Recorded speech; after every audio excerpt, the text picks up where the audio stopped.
Hello, everyone, and welcome again to another Teacher Joseph podcast. Today is World Teacher Day, so we're going to look at some idioms related to teaching. Before we do that, I just want to talk a little bit about the profession of teaching. Maybe you're a teacher, maybe you want to be a teacher, maybe you're thinking of entering the teaching system here in the UK. Wow. If you do that, you might be surprised at how different teaching is from the generation before. And also, you might be surprised at the politics and the rules that go on behind the scenes of education. Like everything else in life, the teaching profession has people who love their jobs and are natural educators. And then there's other people who simply are people who give information and maybe aren't natural at it, but they're people who simply are trying to earn money the same as the rest of us, but might be thinking of changing.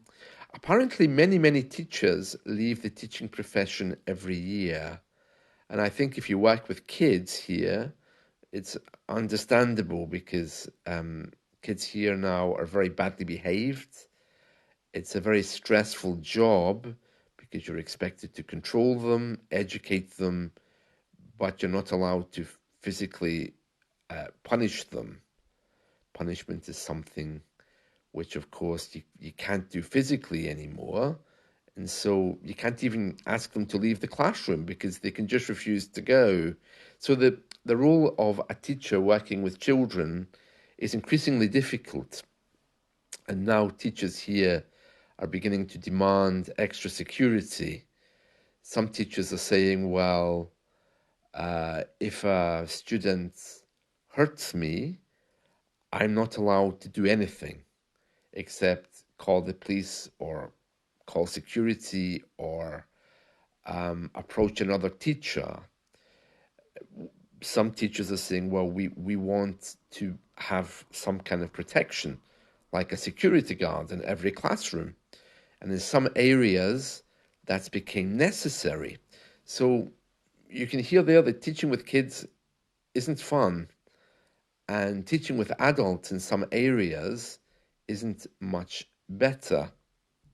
And on the other hand, we also have teachers, of course, who abuse their positions of trust, and that's not very good either. So there's all kinds of complications here with teachers.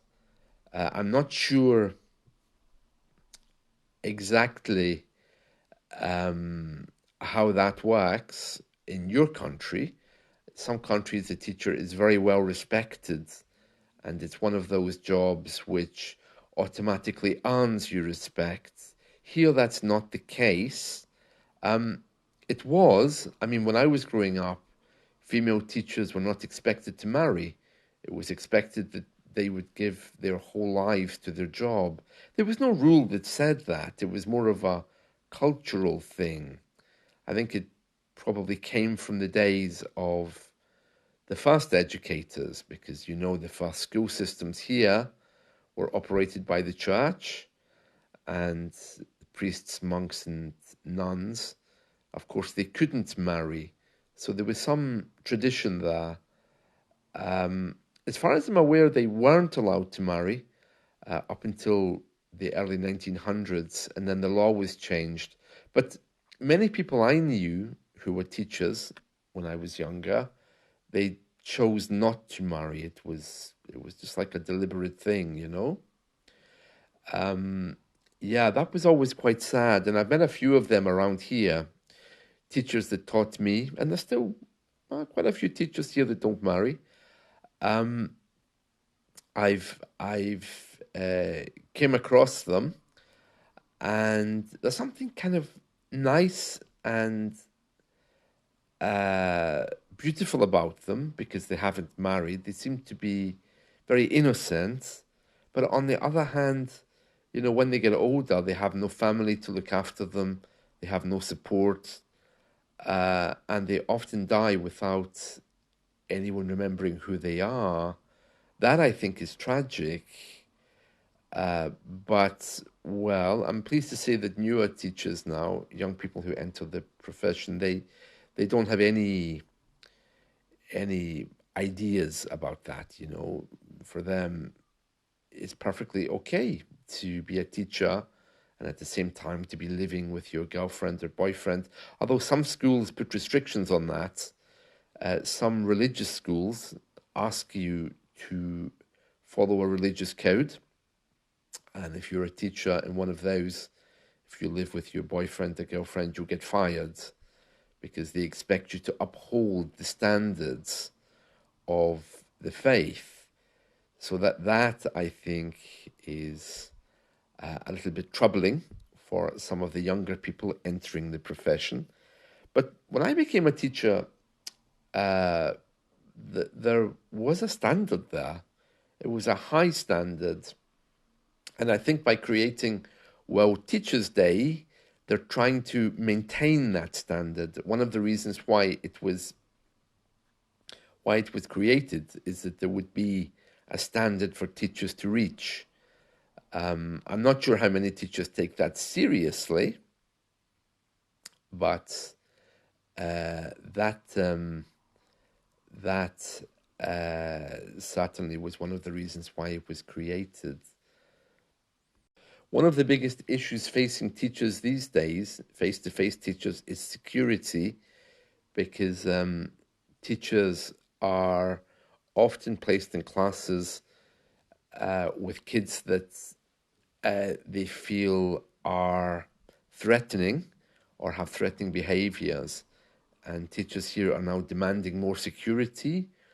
One suggestion is that there should be a security guard in every classroom to protect teachers not only from physical harm, but also from sexualized remarks. It seems that teachers face a lot of discriminatory comments about themselves. So it's very stressful, and many teachers leave the profession every year because of these kind of things. So there's a real shortage of teachers here. And regularly in the news, now they're reporting that we have classes where no one has English as the first language, and the teacher doesn't have English as her first language either. So that shows the face of Britain is changing, and so are the teachers and the teachers' priorities and the teachers' ways of teaching. So it's very interesting. I've been experimenting with a few educational AI bots recently, and I can see that AI now is really in a position to do the role of a teacher. I mean, it's coming. How that will impact schools, who knows? But no doubt the governments, who of course want to save money in any way they can, will be implementing AI to teach. And it's coming soon as well to italki. I don't know in what shape or form it's going to take, but I know that they are currently looking at ways to implement AI education. Right, let's get on to our idioms related to teaching. So, you can't teach an old dog new tricks. This is a common one, and that's when you have someone who's very experienced in doing their thing, you know, like for example, a teacher, and then the school sends you an email that you have to go on a training course, how to be a better teacher, and you think, well, you know, you can't teach an old dog new tricks. I've been doing this job for the last 40 years, for example. So it's just a kind of a sarcastic way of saying, look, this isn't going to benefit me. You can't teach an old dog new tricks. People often use it when someone is trying to explain something. Yeah. So if you try to tell your mother how to use a mobile phone, She might say, "You can't teach an old dog new tricks." Usually it's used to say, "I already know this." In the case of the mother, it could be used to say, "Well, actually, I find it hard to learn." You can't teach an old dog new tricks. Don't teach your grandmother to suck eggs. That's an interesting one. That is all about not teaching somebody something they already know. Okay, so if, for example, you try to teach me about teaching English, I could say, "What? Don't teach your grandmother how to suck eggs," because the idea is she will already be an expert on that, because grandmothers, of course, have no teeth. The next two are usually insults. When you take revenge on someone who's upset you, like let's say someone hasn't paid you, and so you go and shout at them.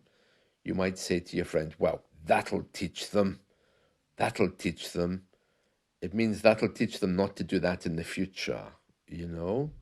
Like if you have a child and he's misbehaving and you throw a bucket of water over him. By the way, you're not allowed to even slap kids in the UK now, okay? So don't think about throwing a bucket of water over anyone if you live here. But if you did have a child and you did throw a bucket of water over him, you could say, "Oh, that'll teach them." It means I taught them a lesson not to do that again. And it's the same with to teach someone a lesson. "I'm going to teach you a lesson. I'm going to throw this water over you." And then after that, you say, "That'll teach them." Okay, so that'll teach them, and to teach them a lesson or to teach someone a lesson. Yeah. Another thing, if you're complaining bitterly about the teacher, if you see the teacher doing something wrong, for example, and you say, "Oi, you shouldn't do that. I'm your student." The teacher might say, "Do as I say, not as I do." So, for example, if the teacher tells you don't talk in class, but you do it anyway,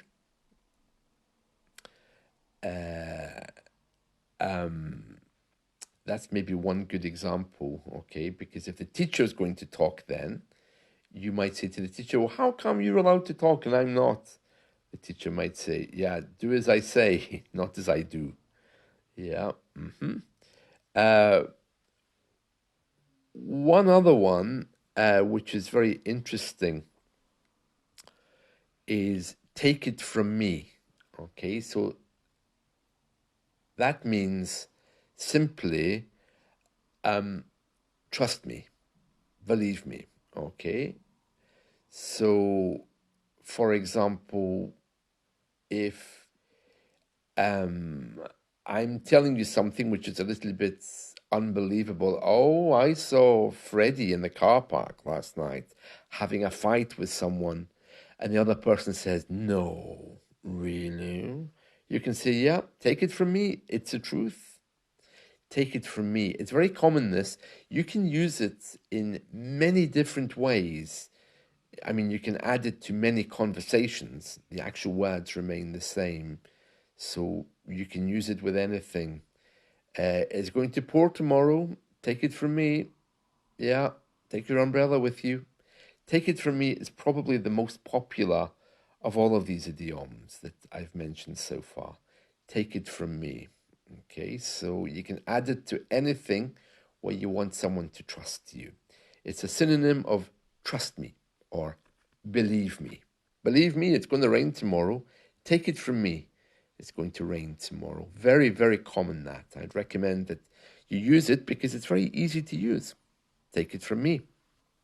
There we are. There we are. So that's the idioms for today. So if you are considering becoming a teacher in one way, shape, or form, yeah, give it a lot of thought, because it's a lot of work to become a teacher. And once you've got your qualifications to be a teacher, then you may find it's not for you. my recommendation would be don't teach kids, because it's a really tough market out there to teach children. It takes a very special kind of a person. But if you're teaching adults, it can be fun. That's my opinion anyway. On italki, we have a teachers forum where we discuss things like students' behaviors, best practices, what's happening within the platform itself, and these things. Some people say that, especially women, that they've been compromised.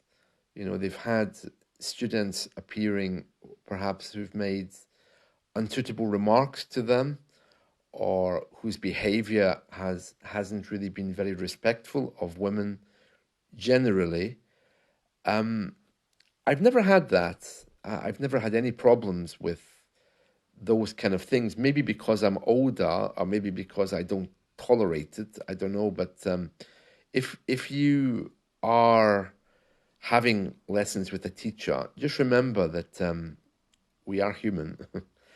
We don't always have all the answers either to the things that you're asking. I had someone the other day asking me about, I can't remember what it was. It was something related to the imperative, subjunctive mood. And I said to her, I said, can't you just use English without studying all this stuff about, first, second, third, fourth bit of whatever bit of grammar you're asking about? And she said to me, oh, but this is how I learn. I said, really? Sometimes it's better just to have a conversation and fix your mistakes rather than worrying if someone's using the subjunctive, the active, the passive, or whatever else. For an exam, sometimes you need to know these things, but even in exams like the IELTS or the Cambridge exams, you don't need to know what the grammar's all called. So teachers these days, at least, we tend to try to get you to talk, to communicate.